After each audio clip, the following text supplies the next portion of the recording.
Ladies and gentlemen, Pirate Software, aka Thor, is a bumbling idiot. If you aren't aware of who Pirate Software is, you probably have seen his very viral shorts that have popped up. I know I have. He essentially is this guy. He's a former game dev. I think he's currently developing a game, but he makes these super common sense takes and he'll draw all over his screen, right? And they end up going viral. I'm just going to show you this. Do you see this right here where it says $94,605.75? That was the bill. That was the bill. Take your mouse and you put your mouse inside of MS Paint. And then you hold spacebar. And then you use the arrow keys. You can draw like an Etch-a-Sketch. And so yeah, he makes stuff like that and it goes super viral, right? Either way, where this guy is connected is there's this thing called Stop Destroying Video Games. It is an initiative being held by some people over in Europe trying to essentially make a law, make a precedent so that game developers cannot shut down video games. I think it's an awesome idea. I think that Mutahar has made some great videos about it, and so have Moist Critical. Here is basically a summary, right? This initiative calls to require publishers that sell or license video games to consumers in the European Union, this should also be in the United States, or related features and assets sold for video games they operate, that means like DLCs, map packs, skin packs, things like that, to leave said video games in a functional, playable state. This initiative seeks to prevent the remote disabling of video games by the publishers. Things such as, shutting servers down, basically revoking the rights to the game's access, things like that. Essentially, what this signature is doing, what this whole initiative is for, is so that game developers can stop destroying video games. This applies to online games that have like always online functionality where you always have to have access to a server. You have to always be able to have an account, be connected to a client, right? Games that shut down after a few years. After the game developers go out of business, they shut the game down with them, right? This law essentially will make it so that game developers, even ones who create multiplayer games, always online games, have to have some sort of alternative option to people who have purchased that product. Like if a MMO game ever shuts down in the future, there should be some sort of backup or some sort of separate client that the player is able to continue to play the game that they spent money on, that they spent DLC on, things like that. Now, it's very important to point out the fact that, again, this initiative even says here, sell or license video games. That, of course, means a product that costs money. So it's not like Fortnite, where if in like 20 years from now, Fortnite ever goes out of business or Epic goes out of business, if Fortnite shuts down, this initiative won't be like able to sue Epic, right? Because that's a free game.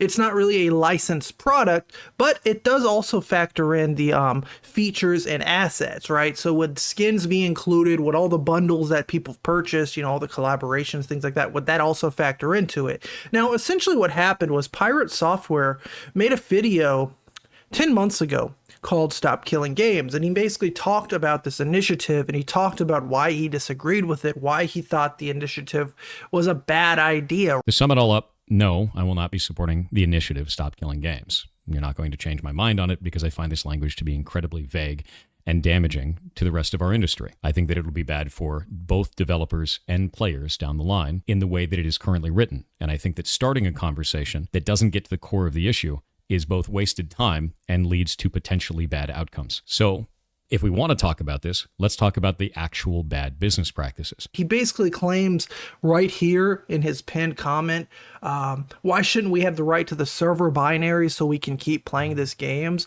One of his main arguments was that if game companies are like forced to have an always offline backup or some sort, then you're essentially giving people the rights to your server data and binaries and information so that they can play the game on their own hardware, blah, blah, blah.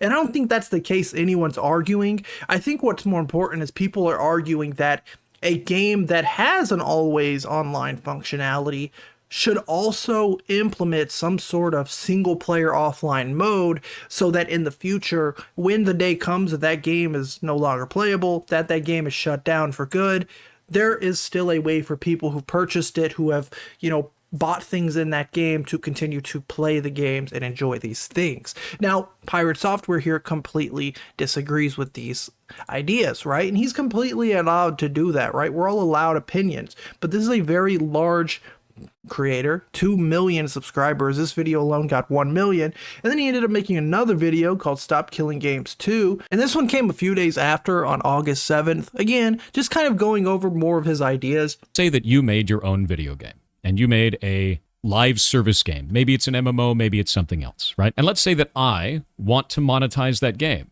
but you don't allow monetization of the game by any other party. This makes sense because most creators don't allow for that. You can't just take someone else's art and profit off of it. Normal, right? So then I go, well, how am I going to force you to do this? Under this initiative, you would have to release the server binaries or keep the game in a functional, playable state at end of life. So I hit you with a ton of bots. I hit you with a ton of exploits. I attack your community. I destroy your Reddit. I go after your business. I go everywhere that I possibly can to make this cost as much as it possibly can for you.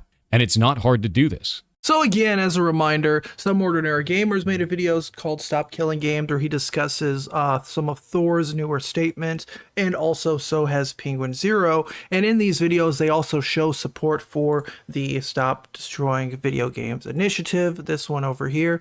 If you guys are European, you should also check this out and sign it, because, I mean, what do you have to lose, right? It's essentially protecting you as a consumer to be able to keep your products, right? You don't have to buy a game and fear that they shut the servers down one day, or they just take away your license for no reason, or blah, blah, blah. Contract expires, blah, blah, blah, and suddenly you can't play a game, you can't touch it. It's just essentially a brick, right? Go sign that if you think that's a good initiative. Either way, yeah, they ended up making these videos, which caused Pirate Software to have an absolute hissy fit online. On Twitter, he has been going absolutely bananas, absolutely berserk, essentially crying about other creators. He's been going on a block spree for other creators, people I follow that have literally never been involved in drama, people who just like post gaming content, gaming news. Pirate Software has gone through and been blocking almost every single person, including people like the Act Man, people like Michael J. Again, I'll get into that and show you guys. But this is Thor's statement. Been reading through all of the posts against me over my stance on the Stop Killing Games initiative. Tons of people calling me a liar or that I misrepresented the initiative. Also, lots of content creators dogpiling on this to get their pound of flesh. This is such like a stupid statement right here. Dogpiling. Like, maybe you just said something stupid and people are now covering it because they also covered the Stop Killing Games initiative. It would make a lot of sense, right? They're not going to just not cover one of the main people behind this movement, right? Let's dig into what I actually did and said. I put out 2 videos on August 6th, 2024 and August 7th. These videos are linked at the bottom of this post. Many people have not watched them and are just calling me a liar or attacking my character. Give the videos a watch, read the initiative itself, make a conclusion that you aren't copy and pasting from social media. Monetization on these videos is disabled, so that no, this is not some ploy to increase revenue. Nobody cares, right? Get paid for what you create. I don't care. I just care about this subject, and I have rightful concerns as a person working in this space. In the first video, I go through what the initiative is, how it's not law, and how it's a starting point for this entire process. This helps people understand that this is the start of a conversation for change and can adapt later. I then go through the initiative and some of its goals from the official page for it. I then talk about the repercussions of them should they be implemented. As written, all games need to be left in a functional, playable state. Next, I bring up the crew and walk through the business around it, the sequels, and the size of the player base at the time of sunset. And for context, the crew is a racing game made by Ubisoft where the first game, they decided to shut down the servers and basically revoke the key from anyone. And anyone who has the disc for the game, it's essentially a brick. It's just a disc with nothing, right? Like, yeah, you can load it, you can update the game, but once you start it, it says like there's no servers, it's not a playable game, right? That's what pretty much started this whole initiative. Again, Mutahar made a pretty good video on that. And the sequels is that, yeah, they shut the first game servers down. You can't play it even if you bought it, yet they're making sequels So that's a main reason why people think that if you create a game that's completely playable, right, you should allow people to play it even if the servers are offline, even if the game gets sunsetted, which means it's done having updates, it's done getting support, fixes, maintenance, things like that. The game should still be left in a way where people who played it, bought it, etc. can continue to do so, right? I did this because it was called out by this initiative as an example of publishers destroying a game. I also harshly critique Ross Scott's wording in his videos because they disparage the lawmaking process and lawmakers, which doesn't benefit players or this movement in any way. In the second video, I talk about potential scenarios where a studio could be abused if the initiative was implemented as written. It adds new paths for abuse, and that needs to be discussed to help hone his initiative into something that would do good without doing harm. Again, this has to do with the server binaries thing where he's talking about if this law were to happen, this initiative were to fully go into effect, it would be damaging for like game developers because they would have to give people like me and you, regular people, access to their server information and their binaries and blah, blah, blah. Very important critical source code, things like that. Again, if games were developed in a way where they can be played offline and have a single player mode, then that process would never be needed, right? Once the servers go down, the game would already have that offline mode where people can continue to enjoy and play the game. Sure, it might not be as good without players, it might not be great without servers, etc., mods, support, blah, blah, blah, all these other cool things with technology, but the game would still be playable. And that's the main concern that Thor seems to be avoiding here, and that nobody has an issue with, right? Like, nobody's expecting an MMO like World of Warcraft, Blizzard, to completely give regular people access to like their source code and server information. All they want is a way to play the game in some sort of offline mode, or at least some sort of build that will allow the game to be continued to play, you know, whether it's like peer-to-peer or whether it's just, again, single player offline. I then explained that if very few people in the game development space can actually discuss this from the other side due to fear of losing their jobs, a studio is much safer in silent dissent than they are discussing the drawbacks of your ideas.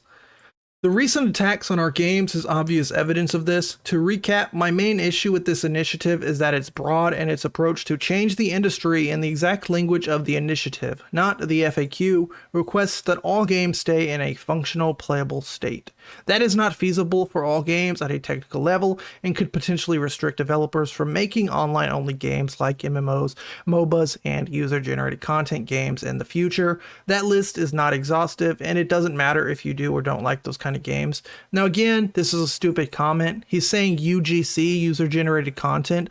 I'm going to assume he means things like Roblox, like Fortnite Creative. Obviously, these are modes where the game cannot physically be played if there isn't a server for you to like access this mode, right? These creative maps, these Roblox custom games.